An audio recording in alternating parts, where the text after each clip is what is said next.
সামনে সামনে সরিয়া হ্যাঁ স্যার, এটা হচ্ছে আমাদের নিরবিচ্ছিন্ন বিদ্যুৎ প্রকল্প।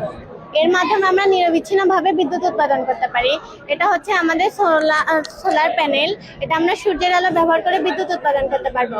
কিন্তু সূর্য ওঠে নাই, তাও তো আমাদের বিদ্যুতের প্রয়োজন প্রতিনিয়ত। তখন আমরা টারবাইন ঘুরিয়েও বিদ্যুৎ উৎপাদন করতে পারবো, কিন্তু এটাও নাই ওটাও নাই। তখন তো আমাদের প্রতিনিয়তই বিদ্যুতের প্রয়োজন হচ্ছে, বিভিন্ন শিল্প কারখানায় সব জায়গায় হচ্ছে। তখন আমরা ইউরিন ব্যবহার করে বিদ্যুৎ উৎপাদন করতে পারি। আর ইউরিন হচ্ছে মানুষের ফেলে দেওয়া বজ্র। এটার সাথে আমরা কপারের পাত এবং জিঙ্কের পাত মিশিয়ে ডুবালে পরে একটি রাসায়নিক বিক্রিয়া সংঘটিত হয়, ফলে তড়িৎ প্রবাহ সৃষ্টি হয়।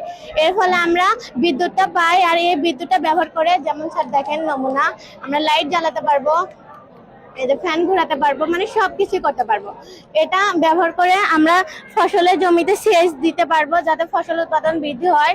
আর এখানে কোনো কিছু আর্টিফিশিয়াল না স্যার, এটা সব রিয়েল।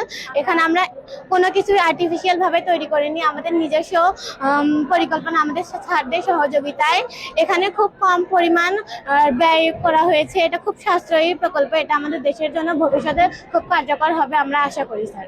ধন্যবাদ। আর এটা হচ্ছে জেন্ডার শনাক্তকরণ। স্যার, এটা হচ্ছে জেন্ডার শনাক্তকরণ, যার মাধ্যমে ফিমেল মেল আমরা শনাক্ত করতে পারি। স্যার, এখানে স্কিন সেন্সর ব্যবহার করা হয়েছে। যেহেতু মেয়েদের তুলনায় ছেলেদের তাপমাত্রা কম থাকে, সেহেতু এখানে যখন একটা পুরুষ হাত দিবে তখন এখানে মেল উঠবে। আর এখানে যদি কোনো মেয়ে, স্যার আপনি হ্যাঁ ঠিক, এই যে হ্যাঁ স্কিন সেন্সর আরেকটু সামনে, মানে ওখানে সেন্সর মেল, মানে আপনি ছেলে, আপনি যদি হ্যাঁ তাপমাত্রার উপর ডিপেন্ড, তাপমাত্রার উপর আপনি একটা মেয়ে দেয়, একটা মেয়ে, হ্যাঁ তুই দেখ, ওই যে তাহলে ফিমেল, মানে হচ্ছে তাপমাত্রার উপর ডিপেন্ড করে। আবার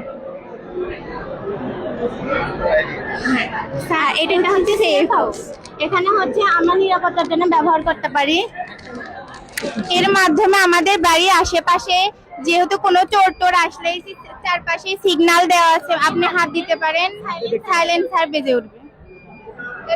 এরকম মানে কেউ তো চারপাশে হাত দেন, ঢুকলে তো শব্দটা হবে, মানে আমরা বুঝতে পারবো যে কেউ প্রবেশ করছে এটার ভিতর। এটা তোমাদের গতবার ছিল না? গতবার এটা আমরা রাখছি। হ্যাঁ স্যার, এটা জ্বালানি সাশ্রয় প্রকল্প। এখানে আমরা সামান্য পরিমাণে পেট্রোল ব্যবহার করে অধিক পরিমাণে জ্বালানি পেতে পারি।